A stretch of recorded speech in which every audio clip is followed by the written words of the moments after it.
C'est la faute de Big Brother, c'est la faute des services secrets américains, c'est la faute des expériences qu'ils mènent. Ils créent des armes pour combattre les communistes. Ah, que c'était magnifique les années 80. Tout commence avec cette partie de Donjons et Dragons où, au lieu de se protéger, Will choisit de se sacrifier pour faire avancer le jeu.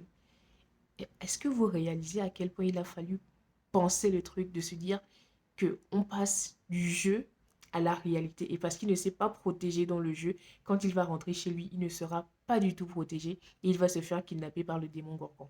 Est-ce que ce n'est pas une idée de mise en scène, de réalisation exceptionnelle?